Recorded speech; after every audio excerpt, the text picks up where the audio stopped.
Hi, everyone. My name is Henry Wishcamper. I'm a director and a member of the Artistic Collective here at the Goodman Theater. I'm also currently enrolled in the Masters of Urban Planning and Policy program at the University of Illinois, Chicago. Welcome to this very special artist encounter in conversation with Maurice Cox, Commissioner of the City of Chicago's Planning Department of Planning and Development. Since we closed our doors almost exactly a year ago, we've been seeking to find ways of authentically connecting with our audiences. Part of that work is the creation of these artist encounter conversations, featuring our esteemed artistic collective talking with other artists, planners, and thinkers who inspire us. Each artistic associate was asked who we want to sit down with in this moment of great change, and these conversations are the result. Before we start, for those of you watching from home, if you have a question for us, please put it in the Facebook or YouTube chat box, and we'll get to as many questions as we can a little bit later on in the conversation. Now on to my partner in this conversation, Commissioner Maurice Cox. An architect by training, Commissioner Cox has taught architecture and design at Syracuse, the University of Virginia, Harvard, and Tulane. He served as the mayor of Charlottesville, Virginia from 2002 to 2004. He was the design director of the National Endowment for the Arts under President George W. Bush and under President Barack Obama. He served as the director of planning and development for the city of Detroit before becoming Chicago's Commissioner of Planning and Development in 2019. I wanted to talk with Commissioner Cox right now because after spending the bulk of my career focusing on programming, I've become increasingly interested in the way that public space that arts institutions are stewards of could be more effectively utilized for local artistic, economic, and community activities. I'm inspired by Commissioner Cox's work in Detroit and now in Chicago, his focus on design and planning urban spaces, his commitment to embedding artists in the municipal planning process, and his vision for how the arts can equitably revitalize urban communities. I'm really looking forward to this conversation, and thank you all for joining us. So now please join me in welcoming Commissioner Maurice Cox. Hello, hi, Henry. Welcome, thanks for being here. Thank you, thank you. So looking forward to this conversation. I hope you could start by talking a little bit about your very unique background as both an architect and a designer, and as a former mayor and city councilor, and talk about how your unique vision as both an artist and a politician has impacted your work. Well, thank you for having me scroll back a little bit on how I got here. I have a passion for the built environment, for the natural environment, and this notion that design, if you could put it within reach to just ordinary people, it can enrich their lives.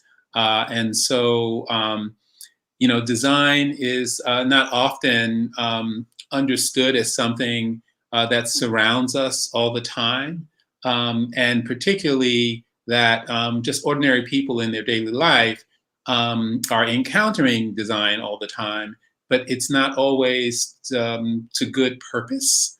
A lot of our built environment is poorly designed. And when we talk about disinvestment, we are generally talking about poorly designed environments that we've allowed to deteriorate. So my interest in design, my interest in making it accessible to all, probably led me to enter into politics as the place where you can have the greatest impact on the highest number of people. And that inevitably issue of access and democracy suggests that everyone can be enriched by that particular topic. So I have pursued a career in the public interest as a way to spread this passion that I have to as many people as possible.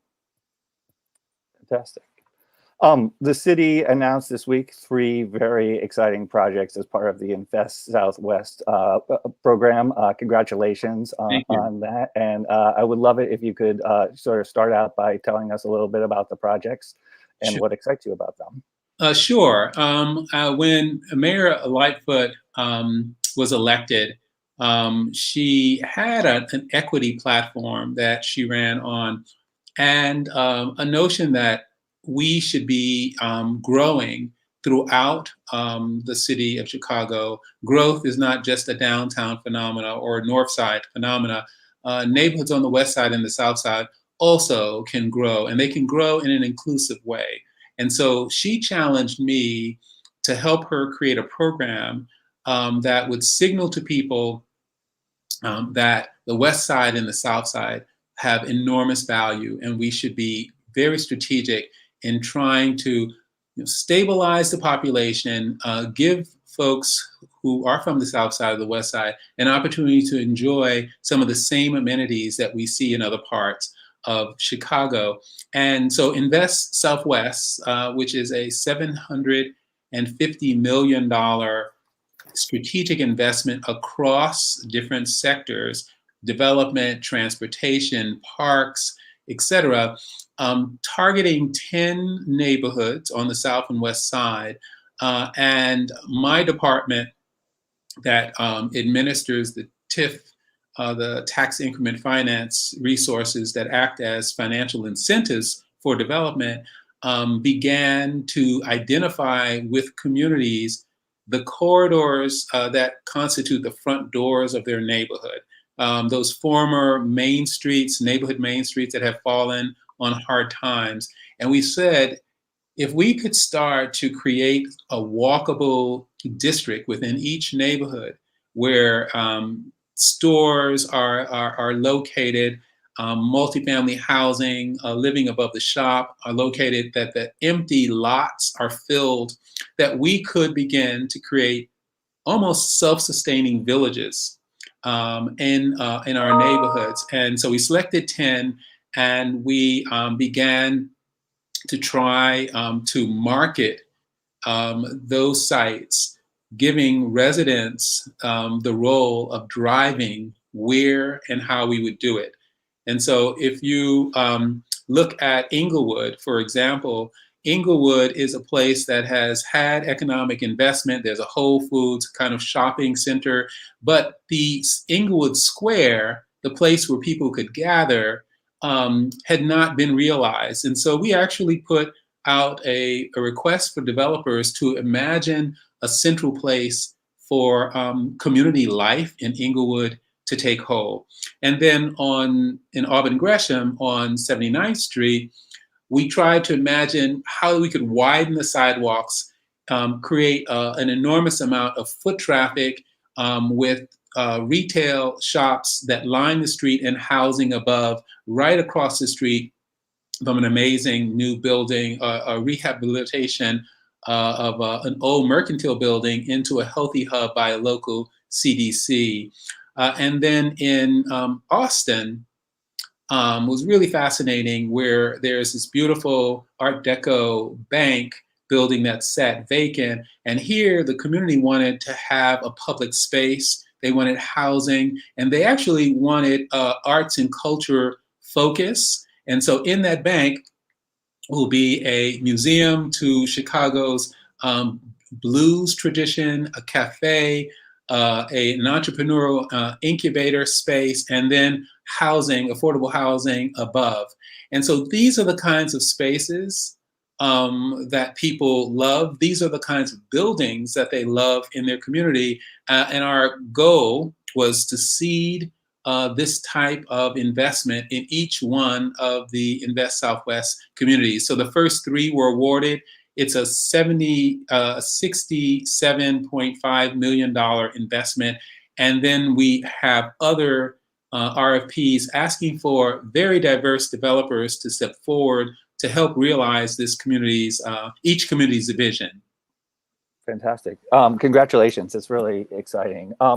So there were a couple things that I was thinking about when I saw the announcement about commonalities, spatial commonalities between the 3 projects. Mm-hmm. First of all, it was really interesting and exciting to me that each of the projects has some degree of either arts, cultural, or recreational activity that's happening in the space.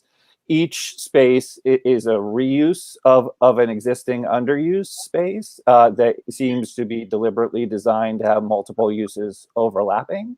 And as you were already saying, each space seems to create public space both inside and outside that is available for use. And I'm wondering if you could speak a little bit about those commonalities, how intentional they were, how coincidental they are, and how they may impact other projects in the program going forward. Sure. Well, I mean, I think the beauty of Chicago is that all throughout the city you have these amazing architectural buildings, um, sometimes iconic in their neighborhoods. And they might be a theater, they might be a firehouse, they might be just a simple mercantile building. And we ask residents, where should we start that would produce a catalytic impact? And almost always they directed us to a historic building that had been shuttered in their neighborhood. Mm. And that's why we started with the Laramie Bank or the firehouse in Inglewood.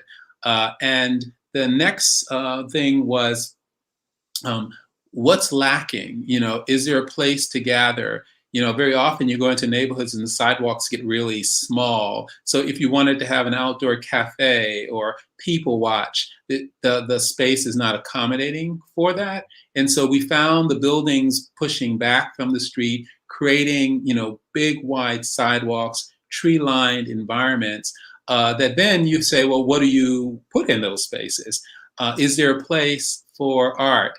And in Chicago, you know, art is almost monumental in scale. So we found walls being covered with murals, big set pieces of artistic expression that could be locally driven was being requested.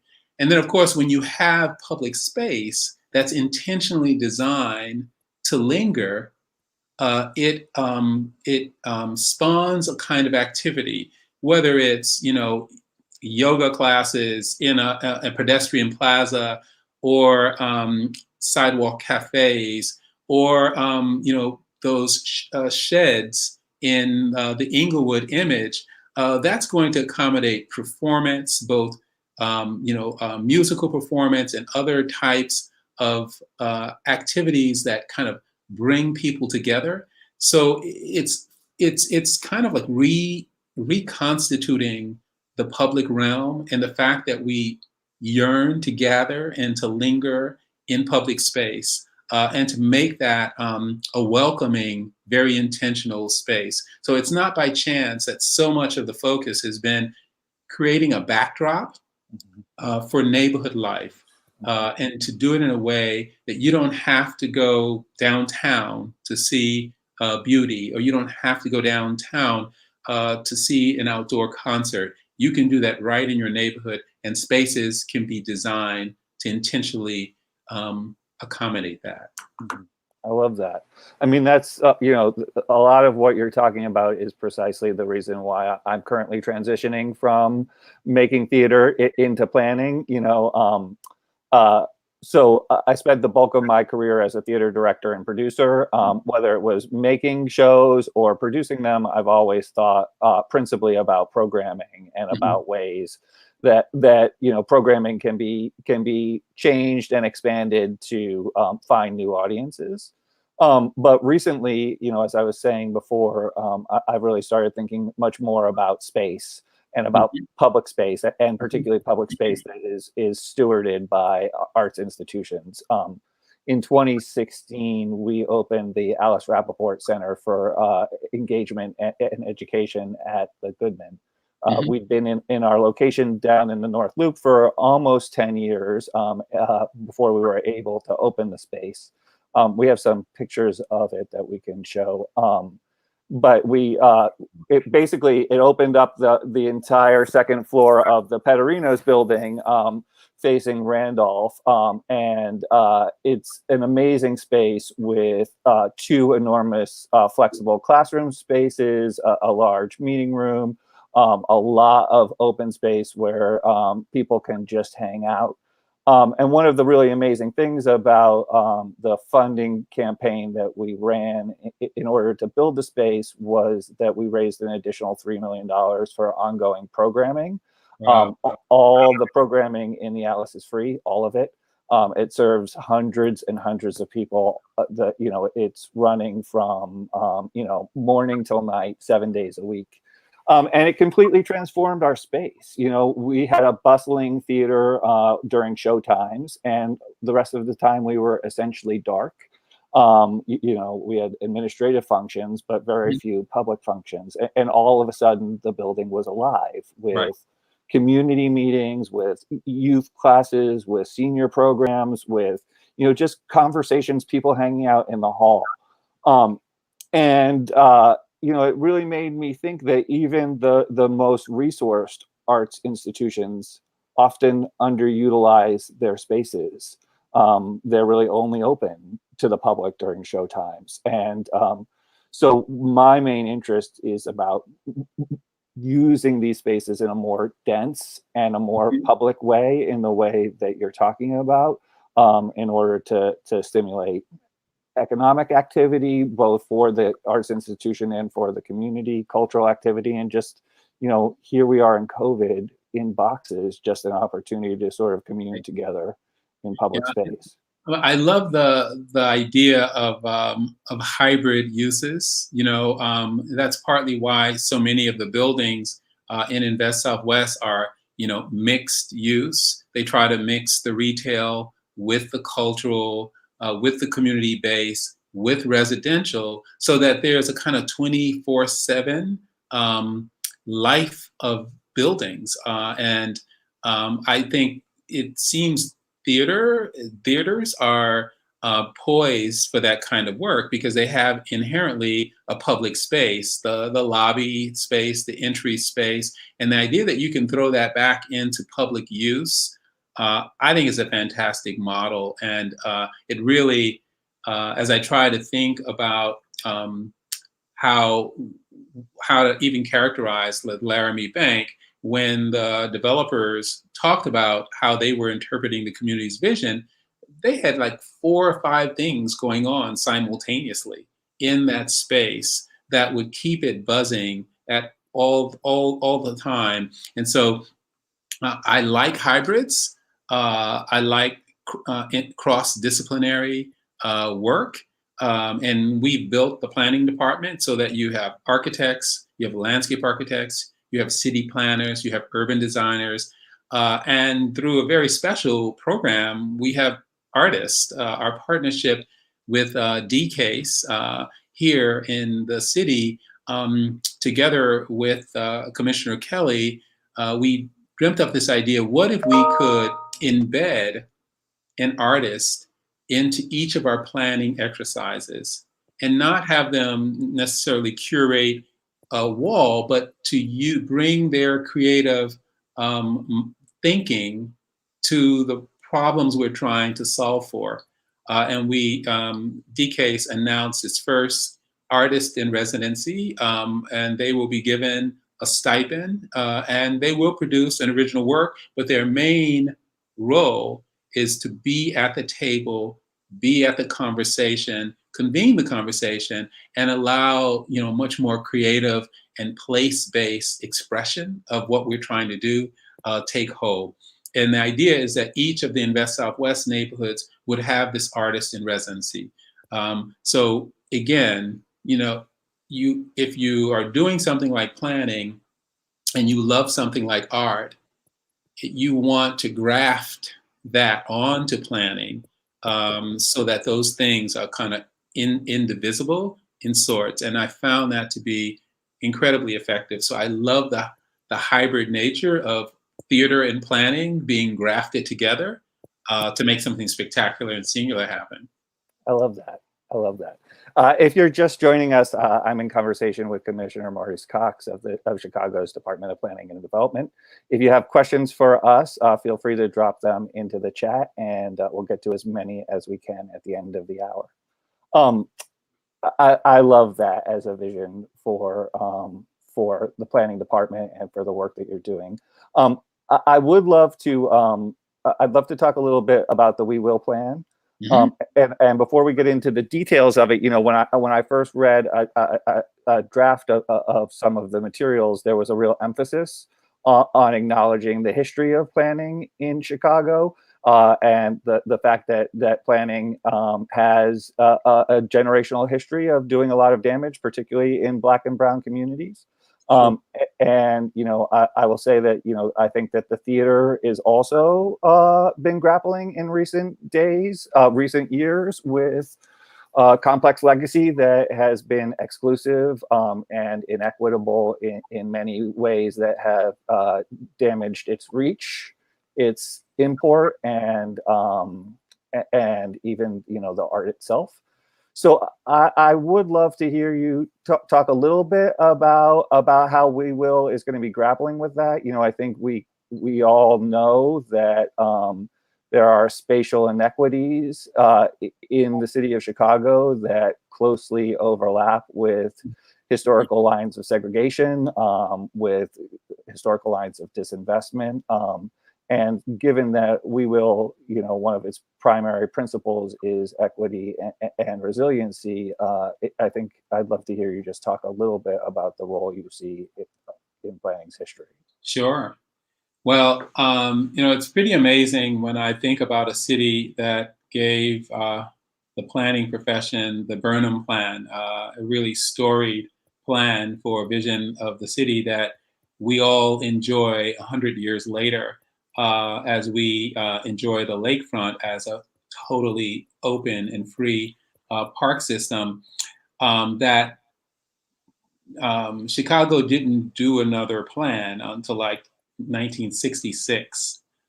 So it's been over 50 years since Chicago really did a citywide plan. And you think about where we were in 66. I mean, we were in the middle of the suburbanization of America. We were in the middle of, transportation infrastructure that was auto-centric, tearing cities apart.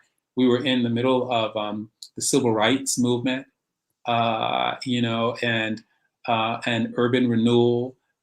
And those policies got baked into our rules and regulations.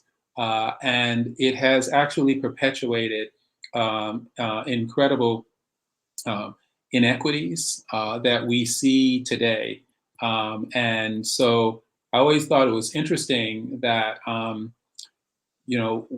we've been following a script that was 50 years old, and it has led to a city that is racially divided, with enormous health and income disparities, and that was a result of policy. So that's pretty deep for a planner to have to acknowledge that. But on the other side, I think, wow, that means that planning policy can actually change that. I mean, if that's the future that those intentional moves created, we can create a different future.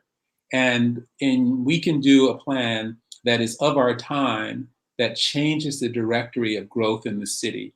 And it was really fascinating that, what are the issues today that we are wrestling with? And could we build a plan around that? Well, equity rose to the center.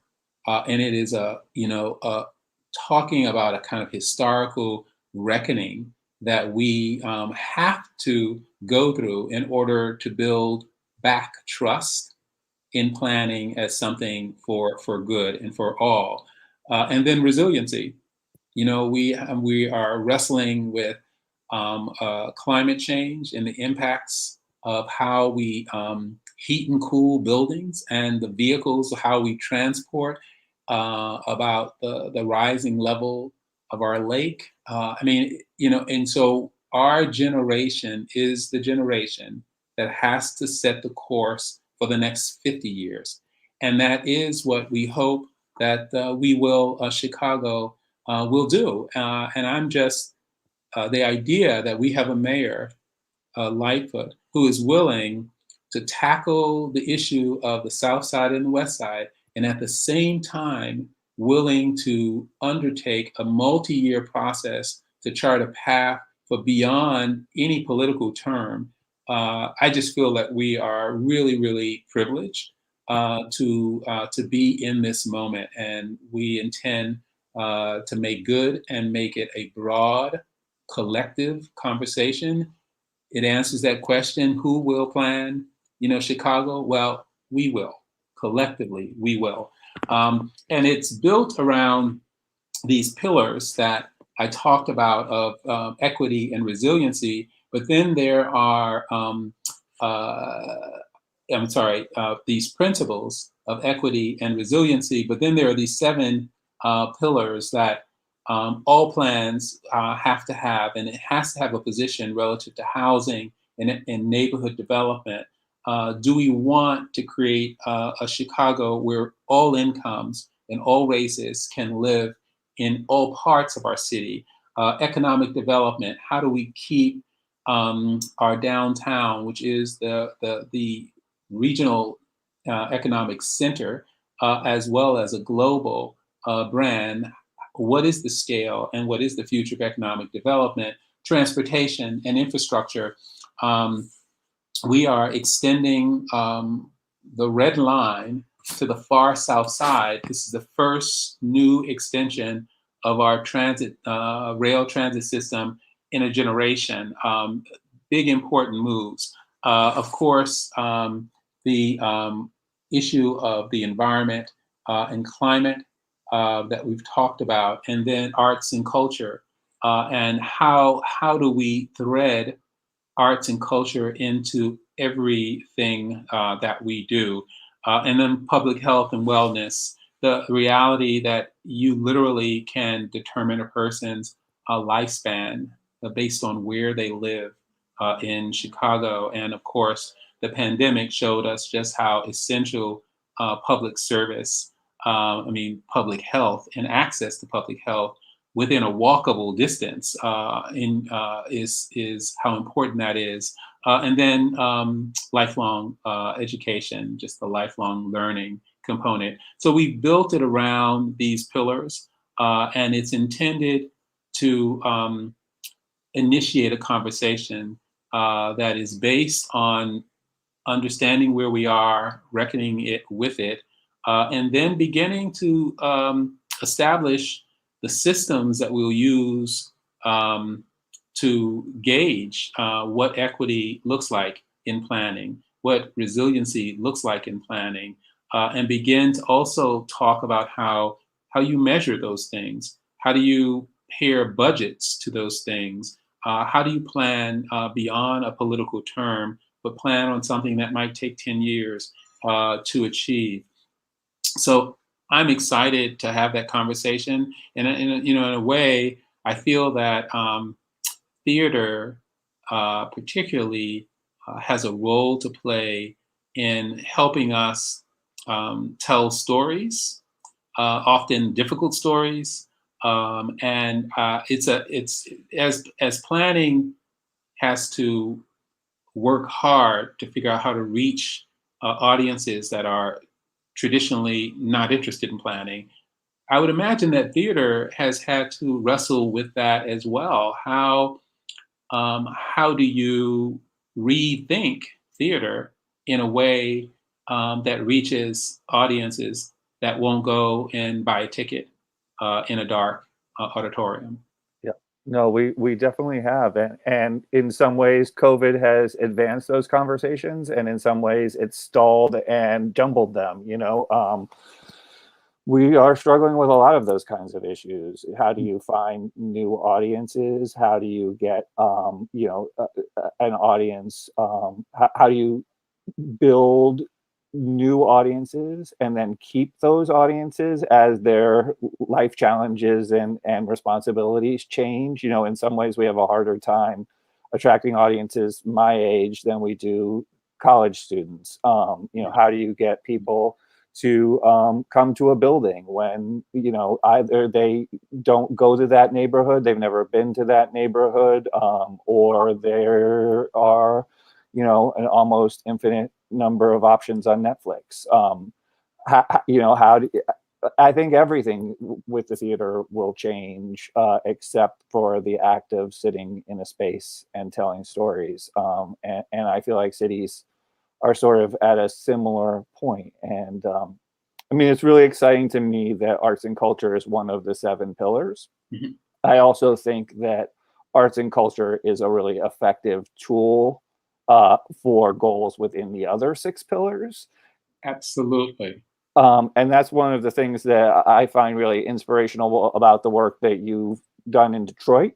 where I feel like arts really were grafted into planning in the way you were talking about before, and really being used in kind of wild and unexpected ways. And I'd love to have you share a little bit about that work, and how you think those kinds of ideas and approaches could find their way into We Will. Yeah. So I think that's, thank you for giving me an opportunity to talk about kind of arts integration in planning, because in Detroit, we were going to places where artists already had their um, uh, fingerprints on the space. And they may have taken over a space and muralized it and created a place of gathering, or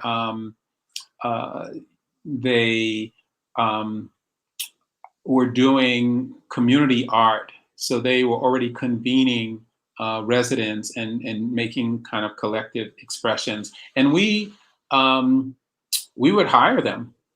For planning, we would hire professional artistic photographers to document the people who came to our meetings.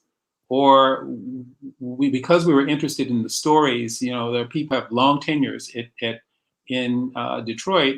We would hire a videographer to set up a story booth and professionally videotape people who would come to the community meetings, and they would just tell why they stayed in Detroit and what they love about it. And then we started finding artists where we could add them to the planning teams as co-creators. And they had never worked on a planning exercise, but there they were alongside the urban planner, talking about how to culturally tag the neighborhood, and in ways that we would have never thought, turning the horizontal surfaces of just the act of crossing the street into like a thing of beauty. Or partnerships between commercial real estate developers who are doing housing and artists, and we'd ask them to find a way to have the artist and architect collaborate. And often the results were baked into the building. For example, in Eastern Market, there's a fantastic project called the Glass Mural Building. Eastern Market is one of the largest food markets in the country, and dozens of murals are painted on the brick walls of this industrial area. Well, a collaboration between an artist and an architect that wanted to see if they could infuse the mural into into a glass building. And that is now being done as a next step of a kind of preservation. And that was by just bringing those two disciplines together and saying, let's make something that's bigger than what either could do. So that's why I think it's not so much here's a wall, paint a mural. It's help us interpret this place in a way that has a sense of permanence and has that could only happen there. And I really hope that the artistic community, whether it's visual arts or performing arts, that we are helping to set up a canvas by which they can do what they do naturally. I totally imagine the Inglewood Square as a performance space. That's our job. Make a beautiful space that will create the precondition for arts and culture to thrive. I love that. So I find that so inspiring. So Chicago. So I live in Hyde Park. Mm-hmm. And one of the things I did in the period when I first started actively thinking about going to planning school and before the city shut down was that I started exploring the South Side's really rich collection of densely used multi-use spaces. There's Mm-hmm. a lot that I find to be really, really exciting. There's the new Pullman Community Center. There's Chi-Town football in Pilsen. There's the plant in the back of the yards. There's Blacks and Greens green living room in West Woodlawn. And I really got excited by the fact that communities were already had already discovered this idea that I was jazzed Right. about really making one space a hub for activity. And as part of my program, we have to do an internship, and I feel really fortunate that my internship is with the Forum in Bronzeville. And as I think you know, Urban Juncture, which is a Black-owned community development developer, is converting this extraordinary 1896 Mm-hmm. performance hall, which we have some pictures of. It's going to have 5 retail locations that are going to have a sort of a creative culture focus. It's got an amazing 800-seat performance venue that hasn't been used in 50 years. Mm-hmm. It was the center of politics and culture in the Black Belt for a half century, and now it's been empty for a half century. And I think it has this capacity to be what we've been talking about a densely used public space. Um, and so, I would love to hear you talk about, the other thing I was thinking as you were talking about Detroit is the South Side's long history of placemaking Mm-hmm. and the work of people like the Astor Gates. And I love, I love the way you talk about the planning department in Detroit coming in behind Mm-hmm. artists who already had their fingerprints in a Yeah. community. And I know that you are, you got to Chicago just before it shut down, so you are still relatively new to Chicago.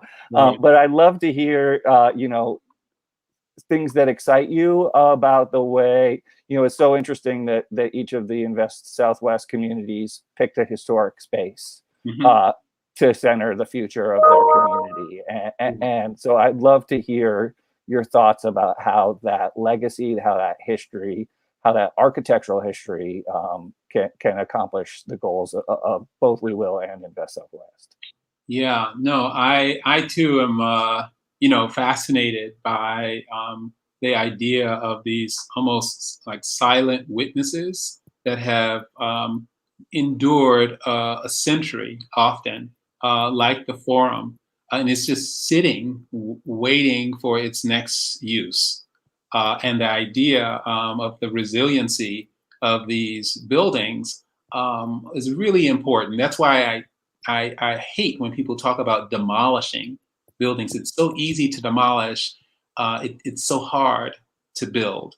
And so I want to hold on to those vestiges, those old bank buildings, the fire stations, the theaters, the mercantile buildings, and find new uses. Now, I actually think that, Theaster Gates, an old bank building, the Arts Bank building on Stony, Avenue is a classic example of a use that is fantastical, that acts as an anchor. And then from there, you can begin to create an ecosystem of other uses. And so it's interesting that he is both an artist and a planner by training, and he did this in Chicago. And then others, like there's Amanda Williams, again, culturally tagging the most typical, wood frame houses, but infusing them with color and giving them a new life and creating, again, a place that's so distinct it can be in no other place. So I'm intrigued by what planning can do, not to co-op it, but to amplify it. And so, like the Forum, we are together with the housing department realizing an affordable housing mixed use building right across the street Mhm. from the forum. Mhm. And that's very intentional. And just, 50 feet from the CTA station. Mhm. So you can begin to see how you can aggregate things and create a hub of activity. It may only be a block or two long, but it Mhm. creates a center. Mhm. Um, and I would say part of the reason why we're there is because the forum resisted. Even if the development challenges are many, we can give it a big boost by attracting other investment near it. And it's Mhm. mostly that's the strategy. Mhm. If you want to complement that and you want to do it in a way, I think that stabilizes, because what I don't want to subscribe to is, any place that an artist goes and makes it cool and hip, that means it will then be gentrified. It's really how do you double down and how do you dig their roots deeper in that place? And it's often through, quite frankly, ownership, Mhm. owning your theater company, owning your space, and being trusting enough. And this is something that's earned, trusting enough of planning to complement what you do. And I really feel part of the reason why I believe so deeply in engaging people is planning has to offer. Um, we have to be there to listen, and we have to regain a community's trust, because institutional planning has done some really detrimental things. So it's very humbling, and you come in a spirit of listening and co-creating and allowing a community to shape the vision. And I think if you have that degree of humility, you can make transformative investments in neighborhoods. So I love the fact that Chicago, in many ways, gave planning a new form of community development through the work of some of those artists, planner, architects that we described earlier. And I'm thrilled to hear that you're gonna, practice with the forum, and I'd love to understand how you want to lift that institution up, and have it become the hub of activity that it has kind of historically played. Yeah. I mean, the opportunities are tremendous, and I do think that the fact that 43 Green is planned for across the street, and that that there is energy coming into the neighborhood, is extraordinary. We're starting with a creative incubator. We already have funding, so we'll be breaking ground relatively soon on a creative incubator in the first of the retail slots. And right now, we're just envisioning what the future can be for that space as a. I think that the idea of that space as an embodiment of this idea of dense activity, Mhm. of clusters of organizations occupying the space, Right. doing really wildly different work, of community groups gathering. One of the things we've been dreaming about is a Sunday gospel brunch Mhm. that would have food and music. I just think that there's a huge amount of ideas to build on and energy, and I think people coming through, and it's going to be, I'm just starting. I think I've been working with them for about a week and a half, but it's going to be a really fun summer, just sort of exploring performance venues across the city, and thinking about how that space can be activated. One of the thoughts that come to mind, one is that people should know is the city has a program called the Neighborhood Opportunity Fund, NOF, small, and people can go to the website and see it. It gives grants up to $250,000 for entrepreneurs who have a business idea and want to translate that into a bricks and mortar um, project. And it's everything from, cafes to, retail to theater. There's a wonderful project that's coming up on 75th Street called Sisters in Cinema. And they're taking over a one-story mercantile building and turning it into an actual cinema archive and theater space. And it all started with a vision. And now it's going to be a physical place. And the application for those grants come out every 6 months. And we've awarded 60 just in 2020, and there will be more. So that's one way. And then one of the thoughts I have seen is sometimes we have containers that are too big to activate all at once. And the forum may be that kind, but you tactically occupy a portion of it and bring it back to life as you mothball the rest for another day. So I really think we have to think creatively about how we preserve these buildings while at the same time give them a new life. No, that's exactly our approach is, one space at a time. Opening up different sections for different uses one at a time. And Neighborhood Opportunity Fund sounds like a great opportunity. We were talking before, Definition Theater won an award, I think in 2018 in West Woodlawn, which is a really exciting project. Yeah. We've talked a lot about the past. We've talked a lot about the future. We're living in a very volatile present. And, the theater is really hurting. We were one of the first industries to shut down. It was a year ago yesterday that my first show got canceled, and by the next day, a year ago today, pretty much every theater artist I knew had at least one freelance project canceled. And the theater shut down just a little bit more than a week ago last year, ahead of the city.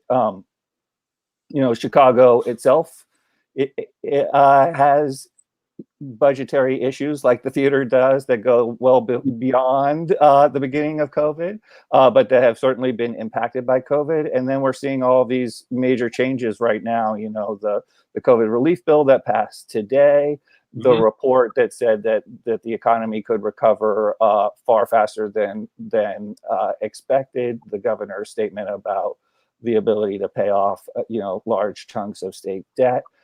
It's a really volatile, uncertain time, and particularly as it relates to We Will, but just in general, I'd be curious to hear how scope, how timelines, how community engagement, which I know is at the very center of a comprehensive plan, how all of those things are impacted by this crazy, terrible moment. Yeah, no, I can't wait. I can't wait to be able to gather again, and by the hundreds. When we launched Invest Southwest, we had 500 people gathered in a single event, and then a month later we couldn't meet anymore, and we had to invent a virtual format. But Mayor Lightfoot wanted to keep an engagement going. And we invented the roundtable conversations, which are these Zoom sessions that we host every month as a regular appointment, where we come together and we continue to talk about how to move this work forward, even as we're all kind of isolated. So, when a developer presentation was being made, in Inglewood, it was kind of meet the developer in this virtual format. We had 200 people on the Zoom call who were able to ask questions and interact with development that was coming to their community. So the importance of keeping these formats going, that we can check in with each other and in anticipation of gathering again. And as you know, the numbers of folks we can gather now collectively. There's a number for a restaurant. There's a number for theater. We can actually start to meet again at a much more intimate scale, which I think could be to our advantage to be able to have those conversations in more intimate settings. And then, of course, we're all waiting for our turn to be vaccinated, Right. so that we can legitimately like hug each other again. Right. So I feel that we've learned a lot in this year. It's been hard lessons, but this is where cities and neighborhoods and ultimately people have an amazing resiliency and capacity, literally, to bounce back. And I feel incredibly confident that because Chicago has built an ecosystem that is kind of neighborhood based, that inherently is resilient, and it will bounce back. And our we have given more support to small businesses in Chicago than our peer cities in New York and LA. It's been astonishing, and I think that so we know how to get those resources to those who need it. But until we can like gather again, those industries that are dependent on gathering people together collectively are going to continue to be hurt the most. But I hope you feel confident that um, there's a strength and a resiliency that you found that is going to be called upon in this coming year as you kind of open up again and start to practice your craft with all of the lessons you've learned through this past year. Yeah. No, and for us here at the Goodman, it's been an immensely painful year as it has for everyone. But much like you're talking about, we have found ways to connect, and in some ways, those ways of connecting have equity advantages that live performance didn't. People can tune into our programming from home. We have people around the world watching shows that they would not have been able to see if they were in our space on Dearborn Street. So I have no idea how many people are listening to us now, but I'd love to take a question if they're out there and they have any. Absolutely. Yeah, we are ready to shift to Q&A. One more reminder, just drop any questions you have in the chat box on YouTube or Facebook, and we'll get to as many as we can. Our first one is from John McKenna. Many of the most interesting neighborhoods in the city seem to be limited by lack of public transportation. What can be done affordably? That's interesting because I tend to think of the public transit when it was fully up and running to be pretty thick in terms of the L lines and then the subway and then Metra and then the express buses. You can get anywhere by public transit. My preferred mode of transit is bicycle.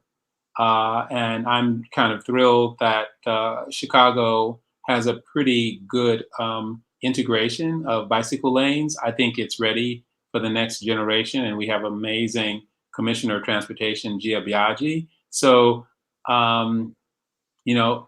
if you can't get there by car, you can get there by train, you can get there by bus, and you can get there by bike or walk. I mean, I'm a walker as well.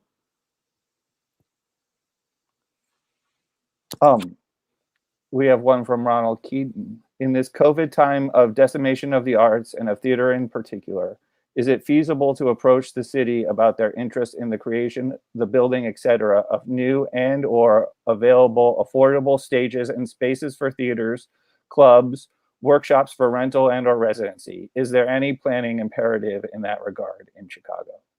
Yeah, well, what's interesting about that is when we talk to residents to try to set the development framework, we're hearing about the desire to create places for kind of co-creation. business incubators, places for theater. We're working with the Alderman Maldonado on North Avenue and Pulaski, and he's talking about how can we create a consortium for Latino theater companies as a part of the vision of the repurposing of this amazing facility, the Pioneer Bank.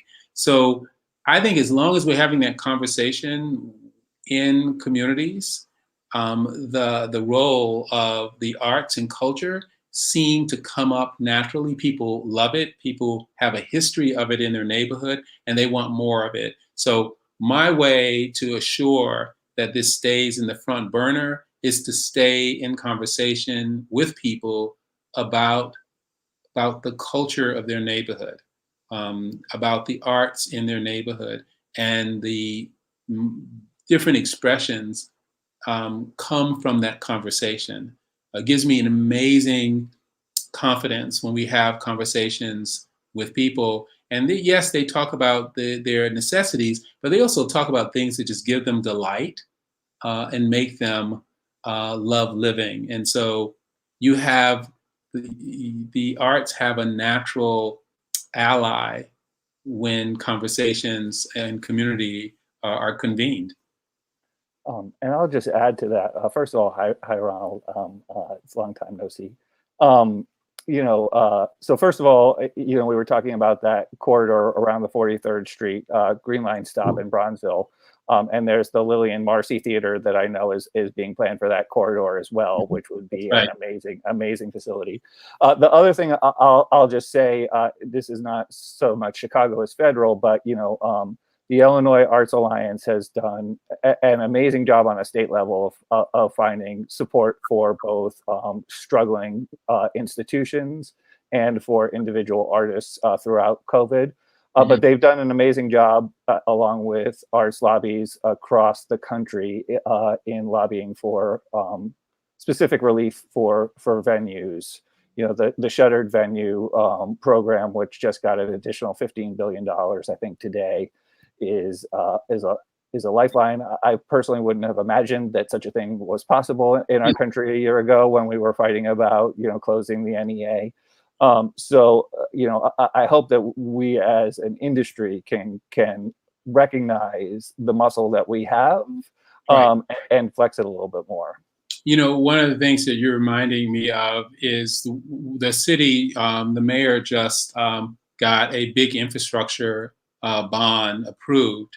And in our conversations with the mayor around the role that arts and culture should play in our infrastructure, those are our bridges, our streets, our viaducts, she advocated for a percentage to go to artistic integration into our infrastructure. And this will mean millions of dollars that go to artists to put their fingerprints on the things that we all see as we just walk down the street. And I was thrilled.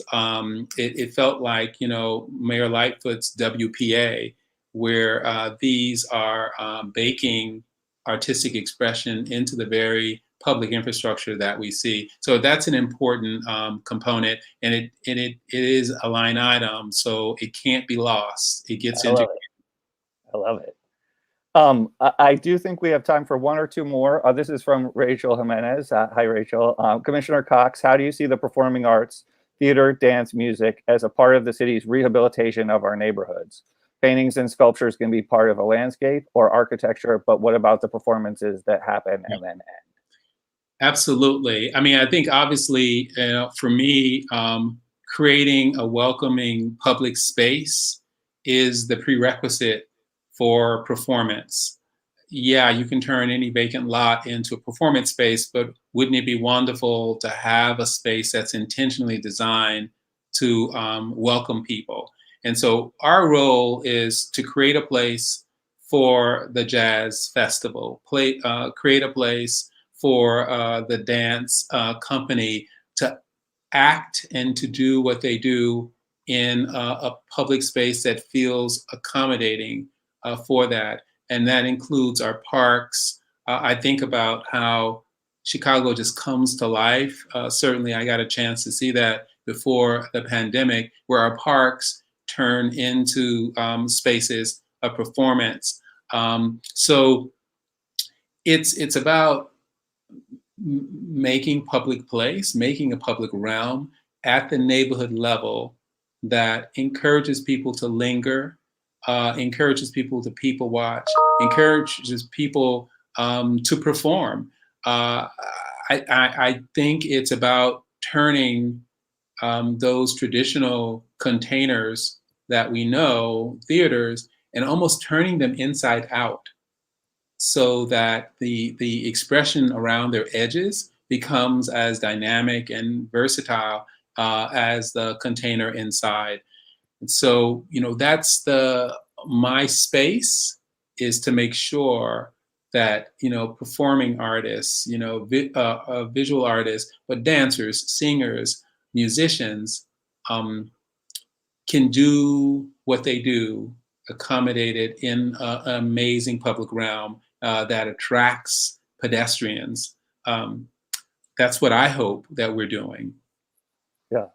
I guess the thing I would add to that, if I could, just as an advocate for performance, I do think that in the 90s, pretty much, in the tech boom and before the 2008 recession, there was a huge building boom of arts venues across the country. And many of them opened just as the Great Recession happened and have remained underutilized due to, it was easier to raise funds for capital expenses than it was for ongoing programming. And I think one of the real challenges facing our industry in one area where we really could use public support, not necessarily from DPD, but it is for ongoing support once these amazing spaces are built. Yes. And the other thing, and we talked about this, is the underutilized lobby spaces. And I think there are a number of institutions that could benefit from a small infusion of money to increase the usability and the activation of their lobby spaces. And would love it if that was something that could be part of the conversation going forward. And we try to work through DCASE, which is an amazing institution that programs, whether it's the Year of Theater or the Year of Chicago Music. So we talk to them continuously because we're creating public space. Something has to activate it. And so by staying in conversation with them, we're finding natural collaborations. But I'm listening to that question, and I will take it back to my colleagues in DCASE, and to make sure that as we create these spaces, that they are programmed and they're programmed in a way that gets the community embedded and excited about their presence. Well, we all in the theater would greatly appreciate that. And we've come to the end of our time. I want to thank you, Commissioner, for your time. My pleasure. It's been a blast and a real inspiration talking to you. So thanks for your time. Thank you all for joining us. I did want to mention that starting on Monday, Goodman will be beginning our Encore program, where we will be streaming free performances of 4 of our favorite shows from recent years. They're streaming on demand. They're free, and you can check them out on goodmantheater.org. Thanks again, Commissioner. Thank you to everyone, and hope you all will stay safe and that you'll get a hug very soon.